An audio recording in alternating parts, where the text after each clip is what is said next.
Hello, I'm your host, Marcus Garrett. Every week I have entertaining conversations with your favorite influencers and entrepreneurs. Now, let's get started with this week's show. And this is the drop. Claudia started her career like many people do in an entry-level role, not loving her job and barely making any money. But unlike many of her colleagues at that time, she wasn't willing to settle. Today, she's an expert career and salary negotiator and has a course teaching women how to land a fulfilling job in the next 90 days while increasing their salary by over 50%. Well, welcome to the show, Claudia. Well, I'm so happy to be here, Marcus. Thanks for having me. No problem. We're going to jump right in. I've got a few questions for you here, and I got one that I want to set it off with from Forbes. We'll jump into the Life After Debt segment. The award-winning Life After Debt segment is brought to you by our partners. Partners like Terry Egioma learn how to supplement your daily, weekly, or monthly income with trading so that you can live your best life. Learn more at the link in your show notes or visit themarcusgarrett.com/investwithterry. Again, there's a direct link in your show notes or video description, or you can visit themarcusgarrett.com.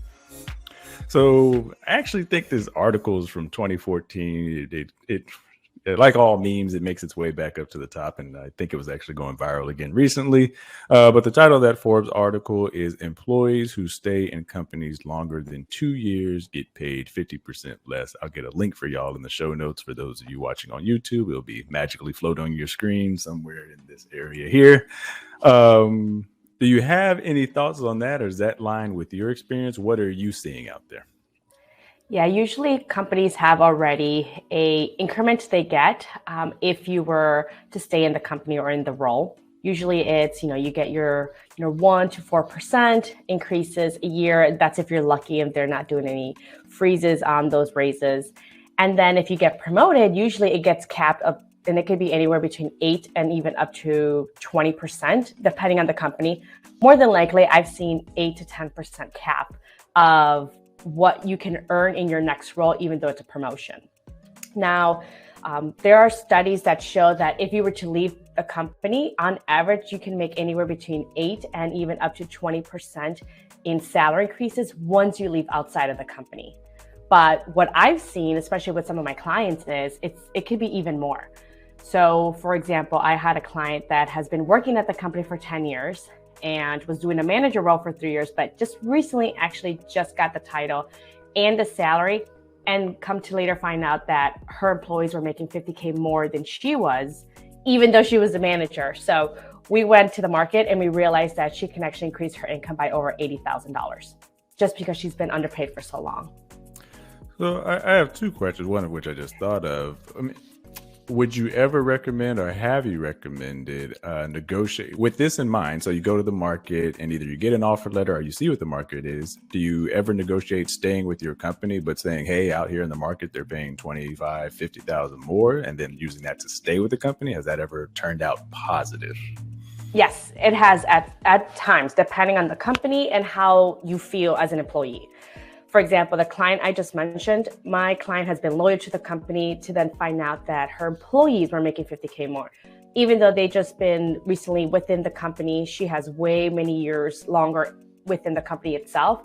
So now she just feels that she entrusted the company to take care of her and they didn't. So she doesn't even care to stay within the company. So there could be kind of like those conversations and feelings around it.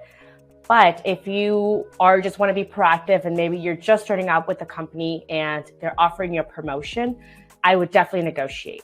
And you want to find out what are that skill set and that position value at the market. It doesn't matter, and this is the biggest mistake I've seen job seekers make. They determine their next salary based on how much they're making. Oh, I'm making 100,000. I should probably ask for maybe 115, 120. Like that would be really nice. And instead, they don't realize that the market is willing to pay 160 for that role. So really understand what the market is paying, and that way you can come back and say, I'm excited, thank you again for the promotion, but I wanted to discuss compensation in regards to what the market is paying and along with the responsibilities. I'm looking for a salary of 160,000. Is there a way we can come to that number? And then started that conversation. And at times, companies will not budge on that. And that's when you have to go on plan B. And that's interviewing for the same similar role and getting that salary offer. And then coming back to the company saying, hey, by the way, I got this offer from this company for the role for this amount of salary. Can you meet it or match it?